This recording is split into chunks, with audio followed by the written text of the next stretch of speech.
The president's funding request for NASA, preparing for first flight on another world, and a new crew heads to the space station.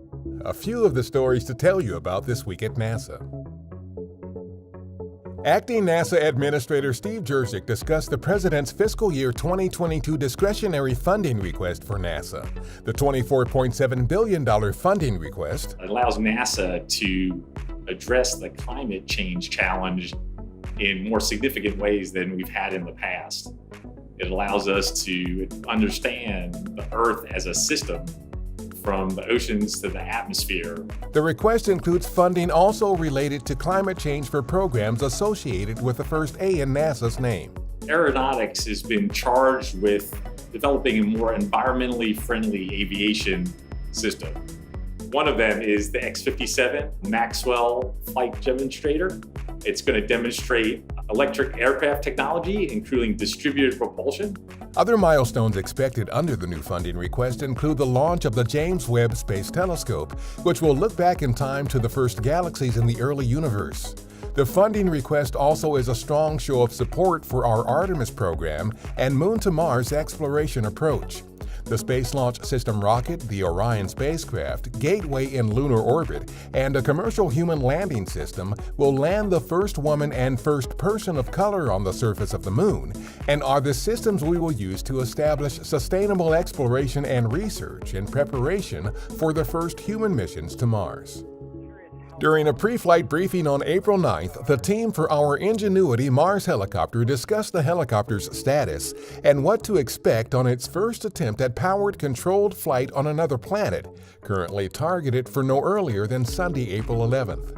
We have carefully designed, we have carefully tested on Earth, we have been checking out carefully on Mars up to now, and it's time to attempt the first flight, and we will test, prove, and learn, regardless of what the outcome is. If Ingenuity flies on April 11th as expected, a live stream confirming the historic first flight is targeted to start around 3:30 a.m. Eastern Daylight Time on April 12th.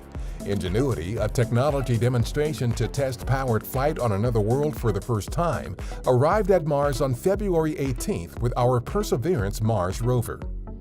The International Space Station's newest crew, including our Mark Vande Hei, blasted off on April 9th from the Baikonur Cosmodrome in Kazakhstan. A few hours later, Vande Hei, Oleg Novitsky, and Pyotr Dubrov, both of the Russian space agency Roscosmos, were welcomed aboard the station by the crew already on board, including our Kate Rubins and NASA's SpaceX Crew 1 astronauts Michael Hopkins, Victor Glover, Shannon Walker, and Soichi Noguchi. April 5th marked a first for commercial spaceflight aboard the International Space Station when the Crew Dragon Resilience spacecraft carrying NASA's SpaceX Crew 1 astronauts autonomously undocked from the forward port of the station's Harmony module and relocated to the space-facing port. The move will enable the extraction of new solar arrays from a SpaceX cargo spacecraft that will arrive after Crew 1 departs. On April 6th, engineers conducted an RS-25 engine test on the A-1 test stand at our Stennis Space Center near Bay St. Louis, Mississippi.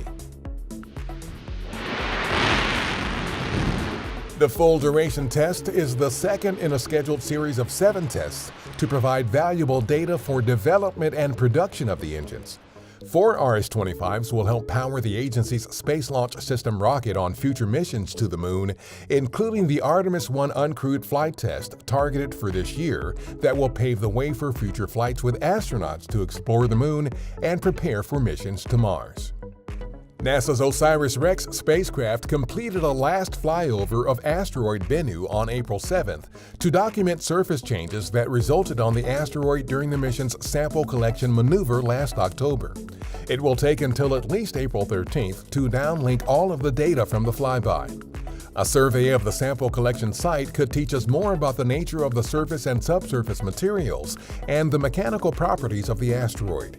OSIRIS-REx is scheduled to return to Earth with the sample material it collected from Bennu in September 2023.